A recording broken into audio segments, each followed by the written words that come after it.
오늘은 이 많은 분들이 오셔서 제목도 좀 거창하게 이렇게 정해봤습니다. 이 인생과 보은 이런 주제로 말씀을 나누고자 합니다. 우리가 흔히 뭐 인생살이, 인생 이렇게 했을 때 아마 사전은 찾아보지 않았습니다만은 저 나름대로는 이 인간의 삶, 살아가는 그 자체를 인간살이라고 안 했겠나 이래 생각이 되고요. 사람 인자가 이렇게 돼가지고 두 사람이나 세 사람이 서로 의지하고 산다고 하는 그런 뜻이랍니다. 그러기도 하고 옛날에 상형 문자로는 그냥 요래가지고 사람이 다리 딛고 서 있는 모습을 보고 사람 인자로 이렇게 했다고 해요. 물 숫자도 보면은 물이 흘러내려가는 모습을 그렇게 하고 산도 뾰족뾰족한 거 해가지고 밑산자로 한 그런 글자가 많습니다. 그래서 참 사람이 살아가는 인생살이라고 하는 그런 내용을 보면은 첫째는 함께 우리가 의지하고 살아가야 된다 이런 뜻이 내포되어 있는 것 같아요. 전체적으로 사람이 살아가는 평생의 모습을 인생살이라고 한다. 이렇게 됐을 때에 우리가 세부적으로 이렇게 나누어 보면은 살아가게 되는 원초적인 것은 태어났기 때문이죠. 생. 이 세상에 안 왔더라 하면은 뭐 이런저런 사람 만날 일도 없고 뭐 시비할 것도 느낄 것도 전혀 없죠. 근본은 태어났기 때문이다. 그럼 왜 태어났느냐? 이 부분에 대해서 부처님께서는 인연법이라고 했죠. 인연이 있어서 태어나졌다. 내가 스스로 태어나서 호주 시드니에 가서 살면서 정법사에 다녀야 되겠다. 그런 어떤 의식을 갖고 태어난 사람은 아무도 없죠. 부모님의 인연에 의해서 거기에 수탁해서 이 세상에 내 임의대로가 아니고 태어나진 그런 어떤 상황이죠. 그래서 이 세상에 와서 부모님의 사랑을 받으면서 살아가는 과정을 생로병사 중에 이제 처음으로 들었죠. 태어나졌다. 태어나서 우리가 태중에 있을 때는 모르지만은 생각을 해보면은 우여곡절을 많이 겪으면서 지금까지 왔습니다. 어떻게 보면 참 용해요. 이 험한 세상에 이 멀리까지 와서 좋은 집 지키고 모두 웃으면서 지낼 수 있는 거 가만히 저 자신도 이렇게 돌아보면은 참 생명이 어떻게 보면은 찔기기도 하고 어떤 때는 허무하기도 하고 금방 어떤 사람 아프다 하다 뭐 그 어떤 날 화장막에 가고 그런 경우도 있고 어찌됐든 간에 저 개인으로 생각해 보면은 참 생명이 모질고도 참 희한하다 이런 생각을 저는 이렇게 가끔 합니다. 그래서 이 태어나서 우리가 부모님의 그 손길을 받으면서 자라나는 과정이 한 30년까지 지속이 된대요. 성장하는 과정. 태어나서 보통 30년을 일대로 보는데 가만히 이렇게 우리가 눈여겨보면은 어떤 사람은 고등학교, 대학교까지 다 크는 사람이 있고 어떤 사람은 30까지도 크는 사람이 들어있대요. 외형적으로 봐서. 그런데 30살 전후에 결혼을 해서 가정을 꾸리고 살 때까지는 그 이후에도 그렇지만은 참 부모님의 그늘에서 살게 되는 과정을 30년까지 이렇게 보아요. 계속 그때까지는 육체적으로 정신적으로 뭐를 배워가면서 자꾸 이렇게 성장을 한답니다. 그런데 우리가 생 다음에는 노인데, 이 60이나 70이 돼서 그 늙음에 해당이 되는 것처럼 생각하지만은 생리학적으로 분석을 해보면은 30이 넘으면은 세포가 많이 이렇게 줄어들고 체력도 그렇고 기억력도 사실 30까지가 피크에 올랐다가 뭔가 30대 이후에는 청장년처럼 느껴지지만은 내용적으로는 이 상당히 늙어가는 그런 과정이래요. 거기에 뭐 30살부터 늙는다 하면은 조금 우리가 수용하기가 어렵지만은 이 생체적으로는 그렇답니다. 그래서 그렇게 됐을 때에 이 노쇠가 온다. 뭔가 이 체력이 조금 저하가 되는. 그래서 그 30년 지속돼 가지고 60년까지 그렇게 된대. 물론 그 이후에는 더 심하겠죠. 그래서 60, 70이 돼 가지고 참 몸에 병도 나고 여러 가지 문제가 생기는 과정에서는 세 가지 고통이 항상 수반된답니다. 첫째로 연세가 들면은 가진 게 적다. 빈궁고가 있답니다. 젊을 때는 없어도 뭐 내일 나가서 내가 움직이면은 얼마를 내가 얻을 수 있고 이렇지만은 지금 해놓은 게 조금 있고 언제 수요일이 언제 돌아오는가 그저 뭐 그렇게 기다리고 뭔가 재산이 넉넉지 못한 데 대해서 불안해하는 그런 고통이 있대요. 그 다음 두 번째로 오는 게 병고. 뭐 젊은 사람도 뭐 여기저기 아픈 데 있지만은 연세가 들면은 그런 소식이 아주 많이 자주 또 이렇게 오거든요. 그 병고가 그 참 살아가는 과정에서 상당히 반가운 것은 아니지만은 자연 발생적으로 오는 데 대해서 많이 괴로워 이렇게 하고 세 번째는 고독한 느낌을 많이 갖는데요. 뭐 손자 손녀 있고 뭐 내외관 있고 이렇게 한다고 하더라도 연세가 드는 분은 자기도 모르게 뭔가 쓸쓸하고 외롭고 이제 석양에 다다라 가지고 머지않아 마감을 해야 되는 것 같기도 하고 병원에도 자주 드나들고 이래야 되다 보니까 고독감이 상당히 많아요. 말은 안 해도 자기 체면 때문에. 지금까지 그래 잘 살아고 뭐 대접받고 사는데 왜 고독합니까? 젊은 사람이 그럴지 모르지만은 인간은 이 근원적으로 그 동떨어져 있고 쌓이지 않고 인정을 못 받으면은 조금 그런 부분이 있어요. 젊을 때는 그냥 휩싸여가지고 살다 보니까 모르는데 그 시골에서 전에 이렇게 보면은 우리 할머니가 먼저 돌아가시고 할아버지가 몇 년 계시다 가셨는데 절에 와서 돌아가셨어요. 할아버지. 내 동생들이나 뭐 이렇게 어떻게 같이 자자 사랑방에서 그러면 할배한테 냄새나요. 참말로 그러더라고요. 냄새는 안 가. 그럴 때에 그 할아버지 표정을 보면은 굉장히 서운해하는 그거라요. 할머니도 없고 그런 데다가 손자 손녀까지도 내 곁을 떠나려고 하고 거기다가 냄새 난다고 안 온다고 하고 뭐 저 친구들도 쫙 도망가듯이 그렇게 가더라고요.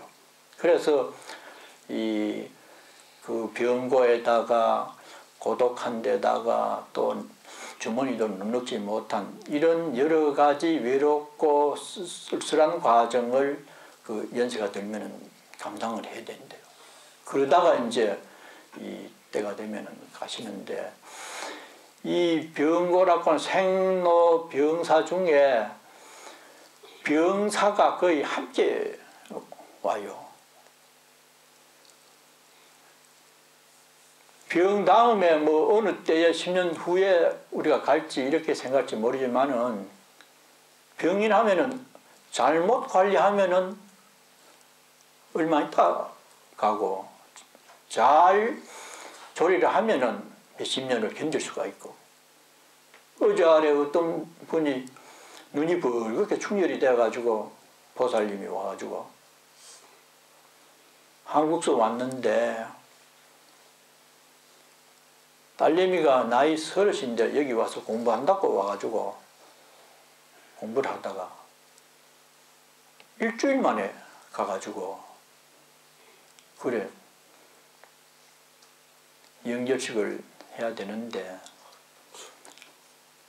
6월이라도 절에 와서 부처님 말씀이라도 듣고 위로를 받게 스님 좀 도와주십시오. 그래가 여기서 그 6월함을 영단에 절해놓고 기도를 하고 이랬어요. 그래서 아프다고 하면서 8월 3일, 오늘이 3일인가 4일인가 모르겠네요. 8월 3일 날 비행기표로 한국에 엄마 곁에 가겠다고 비행기표를 끊어놨다 하더래요. 그 전에 그렇게 됐죠. 그래 지병이라 가는데 아마 신분도 확실치 않고 이래 놓으니까 적은 병원에 가니까 큰 병원에 가라. 그래 그냥 견뎠는가 봐요. 한국 가서 어떻게 하지. 그러다 실제 식은땀을 흘리면서 저러지만 그래 됐다고 그러더라고요. 그래서 지가 여기 살고 또 달링하버를 좋아해가지고 그 6월을 거기 저녁에 남자친구가 있는데 거기 가서 상고를 하겠다고 그래 검할 때 그래 갔어요. 그래서 한국 가서 지가 여기 살았으니까 여기 만년위패라고 있던데 그렇게 오시겠다고 사찰 계좌번호를 적어달라고 이러더라고요. 그러니까 병이 오면은 언제 어떻게 될지 몰라요. 병사는 항상 함께 이렇게 따라다니는 경우가 된다는 거죠.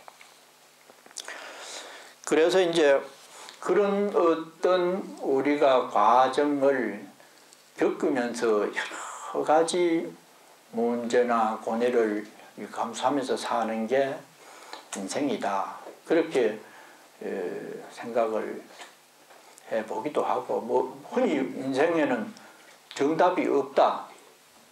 그 말도 상당히 맞는 것 같아요. 그러나 우리가 살아가는 삶 속에서 목적은 거의 같이 싶어요. 누구라도 잘 살아보자. 그래서 노동도 하고 연구도 하고 여러 가지로 움직이는 것이 우선은 살기 위해서 그렇게 움직이고 내용적으로 보면은 잘 살기 위해서 그럽니다. 아침에 길에 나가 보면은 이른 아침에 차가 왔다 갔다 난리나요. 그래서 속으로 저 차들이 왜 저렇게 분주하게 빨리 달릴까? 살라고 그래요. 물론 이식주를 해결하기 위한 그런 기본적인 것도 있겠지만은 많은 수입을 얻어서 좀 더 편안하게 살아보겠다. 하여튼 잘 살아보려고 하는 몸부림이 움직이는 근본이 아니겠는가. 그렇게 목적은 같다 이러면은 목적을 이룰 수 있는 방법도 몇 가지로 나누어질 수도 아니겠나. 내용에 따라서 잘 사는 것을 이렇게 규정하는 사람도 있고 저렇게 생각하는 사람도 있겠지만은 그 내용이 그렇게 많지는 않을 거라고요. 그렇게 생각해 보면은 그 잘 살고 행복을 얻을 수 있는 길은 몇 가지가 있을 수가 있겠다. 그럼 거기에서 일반적으로 정답은 없다고 우리는 말하고 거기에 수긍하지만은 부처님께서는 정답이 있는가 없는가에 대해서 어떤 대답을 내놓으실까 그 부분에 대해서 한번 이렇게 생각을 해봤습니다.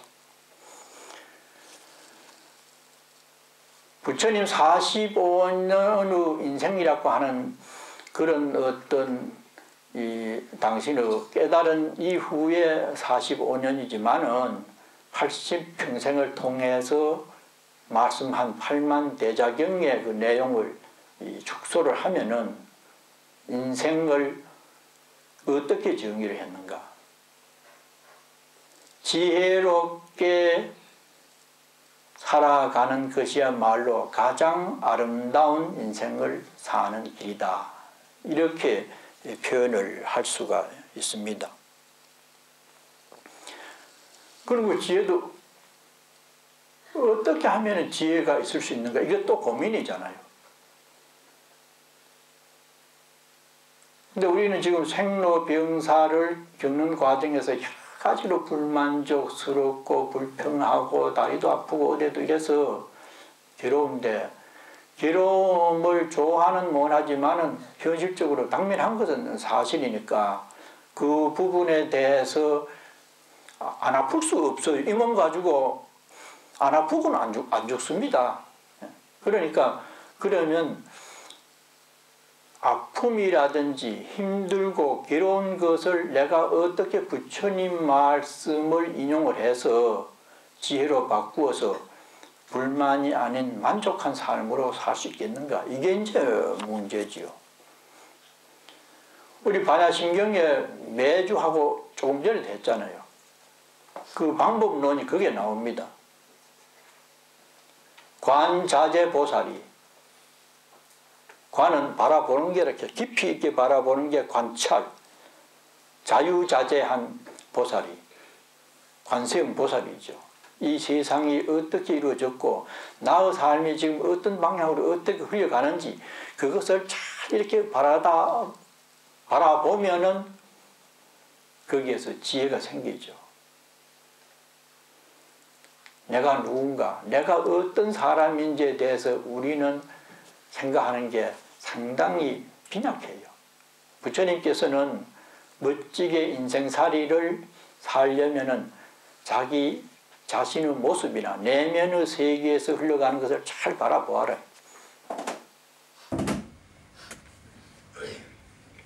행심반야 바라밀다 시에 심반야가 있습니다. 반야도 천반야도 있고 옅은 반야도 있고 깊은 반야도 있어요. 여기는 깊을 심자거든요. 우리가 인사할 때 여기 뭐 호주 사람 집에 가면 뭐 하이, 헬로, 뭐 하와이야 그래서 뭐 어떨 때 희한해. 구다이마, 구다이마가 뭐 말인고. 그러고 지나가잖아요. 인사는 인사지요. 그저 손만 흔들면 그만이고 눈만 마주치면 웃으면서 그럼 인사지요. 만일 우리 정법사 신도를 만났다. 그러면 그래 인사 안 할 거라요. 아이고 그동안 어째 지냈습니까? 오래간만입니다. 건강합니까? 한참 그 사람에 대한 관심도를 높이면서 인사를 하겠죠. 그랬을 때에 인정이 더 깊어지고 뭔가 인간관계가 더 좋아질 수가 있잖아요. 근데 만약 한국에서 어머니가 1년 만에 왔다. 딸내미 집에. 밤새도록 얘기하죠. 누구는 어떻게 지냈고 누구는 어떻게 지냈고. 이래서 깊이 있는 대화를 나누는 것은 그만큼 많은 관심이 있기 때문에 그렇게 되는 거죠. 자기 자신의 내면의 세계에 대해서 깊이 있게 바라보는 것을 심반야, 깊은 지혜를 얻으려고 하는 입장에서 관조하는 게 말이에요. 천반야, 옅은 것은 지나가다가 뭐 손 흔들고 뭐 하익하고 이렇게 하고 글자를 봐가지고 그냥 이렇게 한번 보다가 아 그럴듯하네 덮어놔버리고 그렇게 지나가듯이 바라보는 것은 천반야라요. 옅은 반야. 그러니까 우리들의 평소에 굳어진 의식세계, 삶의 현장에서 내가 바라는 것은 좀 더 멋지게 살고 싶다. 그게 재물이든지 이성이든지 명예든지 아니면 그걸 떠나서 부처님 말씀에 입각한 지혜를 얻어서 생사가 없는 것이든지 변화를 가져오려면 유심히 자신을 살펴보고 남이 하는 것도 깊이 있게 바라보면 내가 하는 은행에 도움이 돼요. 근데 보통은 그냥 아이고 뭐 사는 대로 살다 죽으면 그만이지 뭐 그렇게 따분하게 뭐 듣다보고 뭘 하고 바라보고 아이고 귀찮다. 거의 그러잖아요. 우리 부처님 제자는 그래서는 안 돼요. 왜냐하면 배웠기 때문에 매 일요일마다 그 내용을 읽고 영단을 향해서는 생사, 열반, 상공하.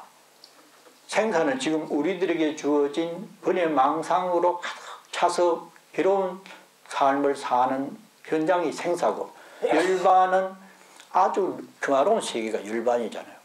생사와 열반이 항상 함께한다. 지혜로 부처님 말씀을 잘 들어서 깨달으면 그런 세계에 살게 되는 것이 우리의 불자들의 의식 구조가 되고 생활에서 그것을 실천을 할 때에 지혜로워지면서 만족감을 이루고 정말로 이 세상에 태어나기를 잘했다. 그렇게 됐을 때에 나를 낳아주고 길러준 어머니께, 부모님께 너무 고맙습니다. 저절로 나와지죠. 그런 어떤 그게 없으면은 그렇게 학교도 못 시켜주고 나를 이렇게 인물도 없게 놔놓고 큰 소리 친다고. 도리 원망하잖아요. 그리고 길러준 데 대한 얼마나 큰 망발이라요. 꼬마들 와서 그런 거 보면 아이고 참 나도 저래가지고 어머니가 키웠겠다. 찌찌 울고 다니면 내 넘어질까봐 걱정하고 따라다니잖아요. 얼병들 빼고리. 그래서 부모 운중에 나오잖아요. 두 무드가 있는데 시커먼 뼈는 어머니 거고 흰 뼈는 아버지 거라는 거예요. 골이 빠진대요. 실제로 키운다고. 그래서 깊은 관조를 행할 때에 깊은 바냐바라미를 행할 때에 조견오온계공 분명하게 알 수 있다. 조견 비춰볼 수 있다. 무엇을? 오온이 모두가 공한 사실을 알게 된다. 오온은 5가지 묶음입니다. 색, 수, 상, 행식. 일생을 살아가는 우리 몸뚱이로 살지 우선은 그게 색이죠. 물질. 수, 상, 행식은 정신세계입니다. 받아들이는 작용, 생각하는 작용, 또 이지를 발휘하는 생각, 또 나누어서 저것은 꽃이고 저것은 물이다 이런 등등을 결정해서 인지하는 그것이 식이죠. 그래서 정신과 육체 2가지로 우리가 몸이 이루어졌다는 거예요. 오온. 그런데 그 오온이 공함을 알게 됐다. 비어있음을 알게 된다는 거죠. 어떻게 하면은 깊이 있게 생각하고 자신의 문제가 어디서 왔는지 내가 어디서 어떻게 이렇게 참 돌아다니다가 이 금생에 이런 몸을 받아서 누구의 딸이 되고 누구의 엄마가 되고 아빠가 되고 이래 됐는지 일념으로 깊이 있게 기도를 하든지 참선을 하든지 무엇을 하든지 하면은 어렴풋이나마 아이고 전생에 내가 어떻게 살았 이래 그래 놓으니까 이렇게 복이 10개 이렇게 이 고생을 하고 살게 되는구나. 그냥 막 살면 모릅니다. 일념이 돼서 쭉 하다 보면은 느껴져요. 스스로가. 남이 말해 백날 말해줘도 이해 안 갑니다. 네 그래라 하죠. 스스로가 그렇게 느껴졌을 때 아이고 내가 전생에도 지은 게 져가지고 이렇게 어렵게 고생스럽게 사는데 금생에 정신 차려야 되지. 지금부터라도. 자각 증세가 옵니다. 그렇게 되면은 진구의 삼업의 변화가 와요. 그럼 자기 인생이 달라지죠. 그렇게 안 되면은 천년 만년 살아도 그대로라요. 엄만 짓게 되고. 그래서 오온이 우리는 지금 분명히 있다고 생각하잖아요. 이 몸이. 몸이 있는데 지금. 이래 보면 만져지기도 하고 눌리면 아프기도 하고 이런 있는데 왜 없다고 하느냐. 참 답답다. 실체는 없다는 겁니다. 왜냐? 여러 가지 조건으로 인연으로서 이루어졌기 때문에 그걸 기수, 하풍 이렇게 말하잖아요.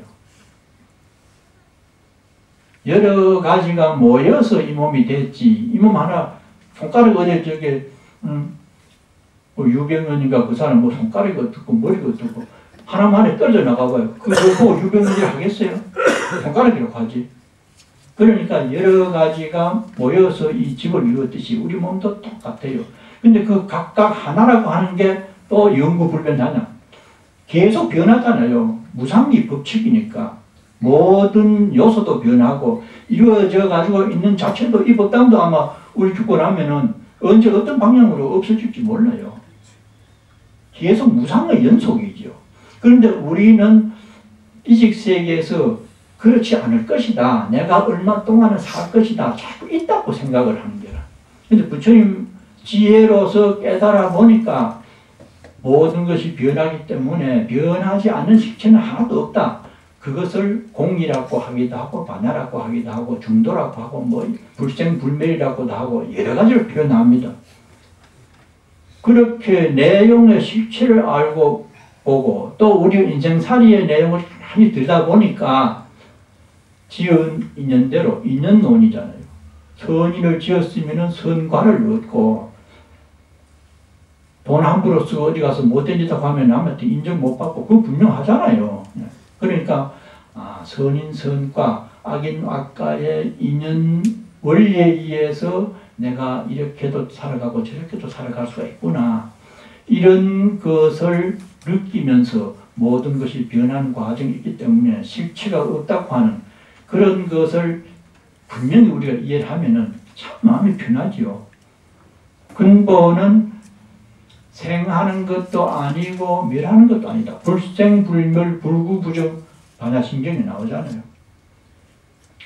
인연이 돼서 그냥 이 세상에 와서 80년이나 90년이나 살다가 이 몸 버리고 가지만은 생명의 본성은 태어나지는 것도 아니고 없어지는 것도 아니기 때문에 우리도 겉으로는 그런 현상을 가져오지만은 내용적으로는 태어난 적도 없고 죽은 적도 없다고. 태어나지 않았으니까 근본에는 그렇다는 겁니다.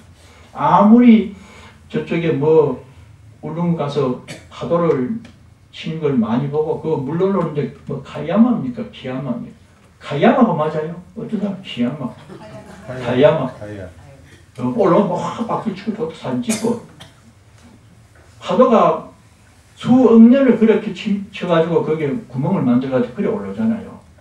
그걸 보고 우리 파도라 하잖아요. 파도가 많이 쳤다 오늘 볼 게 많았다. 높은 파도도 있고 작은 것도 있지만은 그 근본은 물이라는 겁니다. 그 물의 본성은 뭐냐? 습기죠. 축축한 거. 물의 습성이 언제 변합니까? 생이 안 변하죠. 마치 허공과 같다는 게.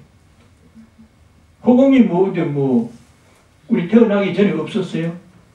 우리 죽은 다음에 없어집니까? 그대로라는 거죠. 우리의 생사도 우리가 무지해서 잘 몰라 그렇지 들어가 보면은 불생불멸이라는 거예요. 그 이치를 분명하게 알아서 생활할 수 있는 것을 대각이라 하고 깨달음의 세계, 열반의 세계를 얻었다고 하죠.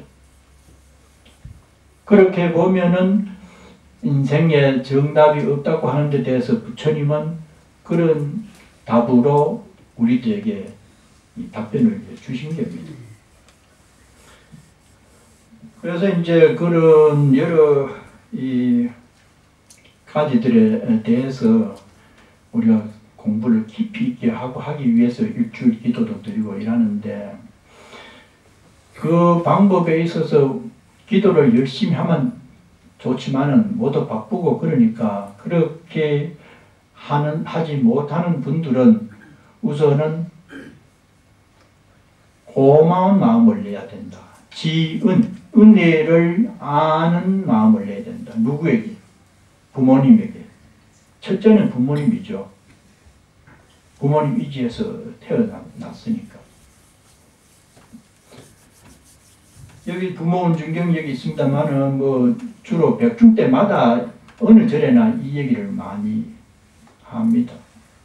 10가지를 우선 들었잖아요. 잉태했을 때에 조심하는 것. 요새 보면 뭐 배불떼기라 하고 우리 동료들은 좀 미안한 표현이지만 배부른 사람 보고 배불떼기라 하더라고. 그것도 저게 뭐 곡산에 앞산처럼 배가 부르다. 좀 부품에 아무리 배가 불러도 그래 앞산처럼 그렇게는 안 부르는데 이제 그렇게 표현을 배불떼기 누구 이러는데 그럴 때에 어머니 된 사람은 굉장히 조심을 한다는 겁니다. 해탐 수호은 혹시나 자기가 놀래면 애기도 놀랄까 싶어가지고 얼마나 조심합니까? 출산할 때 혹시나 또 잘못될까봐 그러고 하는 과정에서 해근 시습은 참 빈자리 마른자리 하잖아요. 참말로 그래요. 요새는 자리가 없어 그렇지만은 옛날에 자리에 오줌을 많이 싸는 데는 축축합니다. 그러면 거기에는 엄마가 눕고 마른 자리에는 아기를 누웁니다. 그 사실이라. 그게 그냥 옛날 다 보고 그러지 그냥 뭐 경험만 하고 경을 이 접수한 게 아니라요. 세탁 부정은 벌써 놓으면 그래 세탁기에 돌려가지고 저 매일마다 그러잖아요. 더러운 거 다. 요새야 기계 좋아 그렇지. 옛날에는 그거 애들 자리에 그거 해서 바르면 얼마나 힘들어요. 그래 그렇게 해서 나중에는 국영연민은 죽을 때까지 부모는 자식을 걱정합니다. 호주가 산다는데 무슨 뭐 아프진 않는지 밥이나 끓여 먹는지 내겠잖아요. 죽을 때까지 염려를 하는 것을 국영연민은 숨 떨어져야 걱정을 놓지. 그런데 그것도 아마 저승에 가서도 걱정을 하는지도 몰라요. 그래서 저는 꿈 때문에 뭐 얻어먹기도 하고 뭐 이렇게 생기기도 하고 뭐 꿈에 뭐 스님이 나타나가지고 어떤데 어디 아픈가 뭐 어디 병원에 갔는가 한국에서 들어 그래요. 그럼 뭘 좀 보내오기도 하고 인편에 홍삼도 보내오고 어쨌든 뭐 용돈도 좀 보내오고 그걸 보면은 아마 부모님은 돌아가셔도 계속 걱정할 거라요. 그래서 그러한 은혜에 보답하는 자세로서 우리가 부모님에게만 국한된 게 아니고요. 넓이 있게 생각을 해보면은 불교에서는 첫째 은혜는 국가에 대한 은혜에 대해서 생각을 해야 됩니다. 국가, 나라에 대한 정체성, 이것을 우리 국민이 지금 굉장히 희박합니다. 내만 잘 살면 그만이지 나라에 어떻게 됐든지 빚내가 쓰고 나라 부채 뭐 몇백조 있다 해도 눈도 깜짝 안 해요. 있든지 말든지 개인 지금 빚이 한국에 한 사람이 뭐 얼마나 뭐 3천만 원인가 뭐 4천만 원인가 그래도 뭐 내 잘 먹고 살면 되지 우리나라야. 그것을 자세가 좀 잘못됐다는 거죠. 국가에 대한 은혜가 왜 필요하냐? 국가라고 하는 단체에서 나의 생명과 재산을 지켜준다. 제일 귀중한 것이 두 가지인데 만일이 법이 없어가지고 호주에서 뭐 깡패들 수십 명이 와가지고 돈 내놓으라고 하고 저러면은 꼼짝 못하죠. 있는 대로 내줘야 되잖아요. 국가에서 법이라고 하는 것을 만들어서 공권력을 행사를 해서 그렇게 하면 벌을 준다. 그런 어떤 법칙을 만들어놨기 때문에 그렇게 못하잖아요. 그래서 우리는 각자가 살고 있는 그 나라에 대해서 고마움을 느껴야 된다는 거죠. 그 다음이 스승의 은혜입니다. 이건 정신적으로 뭔가 글자를 깨우쳐 주어서 내가 좀 더 이상적인 방향으로 좀 더 숙성된 방향으로 살게 가르쳐 준 분이 스승이다.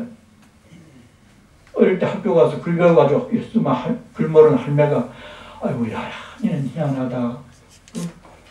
나무 마음속에 있는 글을 어떻게 그래 배우노 하고 이렇게 했잖아요. 그러니까 지적 수준이 향상될수록 그 인격도 좋아질 수가 있기 때문에 스승의 은혜를 우리는 잊지 말아야 된다. 그 다음이 중생의 은혜입니다. 여러 사람들의 은혜가 굉장히 많아요.